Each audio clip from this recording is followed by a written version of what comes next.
Hello, fish dudes and dudettes. My name is Sam the Fish Guy, and welcome to another discussion.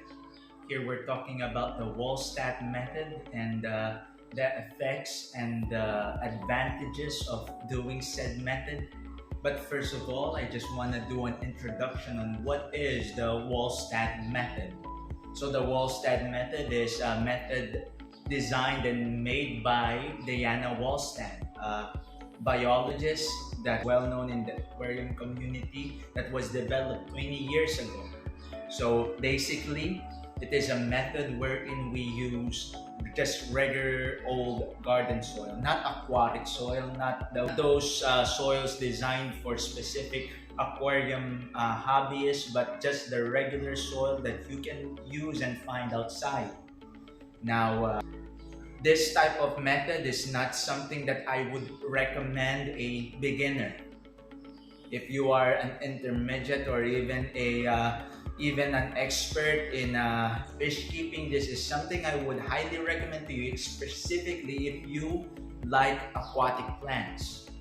So, yeah. So with that out of the way, first give what are the disadvantages or why it is frowned upon on the fish community. First of all, the Walstad method produces a large amount of nutrient intake because you're using regular old soil. What tends to happen is the nutrients would overpower the tank, and it would either produce a lot of algae or a huge ammonia spike, killing all that's inside. So yeah, so that's one of the reasons why people tend to stay away, and with good reason, from dirted tanks. But here's the thing. If done correctly and done rightly, it can produce one of the most luscious, gorgeous growth in a planted tank.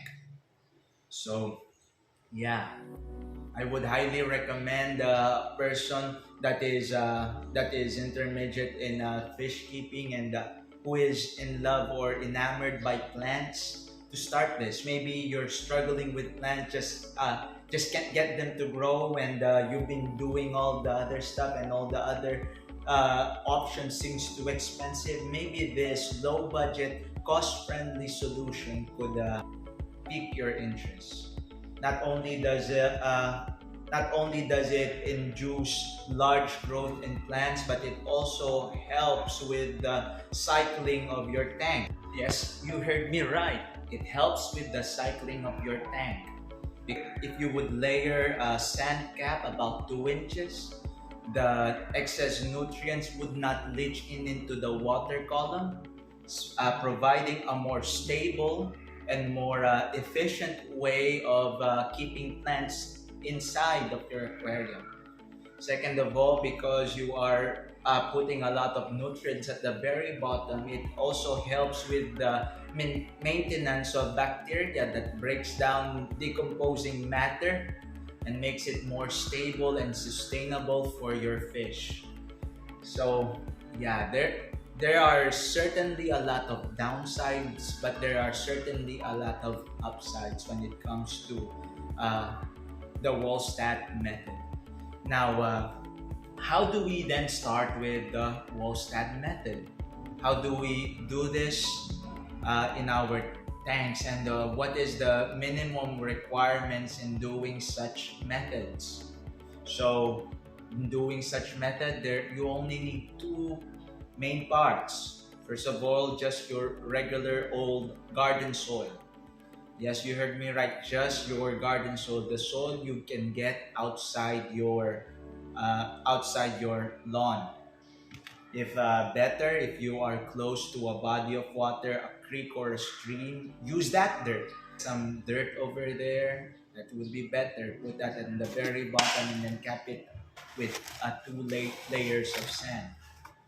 So when you do that, you are not only providing nutrients for your fish, but you're also providing nutrients for microfauna. So microfauna are just basically little critters inside of the water column that you feed, and your fish feed off of that. So if you are having fry, it's far too small for fish food or baby brine shrimp, that is definitely a good option for you. So it not only helps with the growth of plants, it not only helps with the stability of your tank, but it also helps with acclimating your fish, because this is considered almost a one-to-one to what you would see outside. So when you go outside, you don't see filters, right? You don't see a huge giant filter in the middle of nowhere filtering out the water. Instead, when you look at a puddle, or you look at a pond, or you look at a stream or a creek, you would see that the water is pristine, in that there is a lot of life teeming inside of it. Even though the water is murky or sometimes dirty, there's still a lot of fish in it, because, like I said, because of the dirt and because of the microbacteria and the microfauna that is helping with the filtering of said water. So if we can introduce this into our tanks, it will not only help with a better plant growth, better fish growth, better immunity, because it's basically like the wild, but it also helps with the more it also helps with the pristineness and the quality of your water. So I hope this video helps, and stay tuned as I do the Walstad method on a 2.5 gallon tank.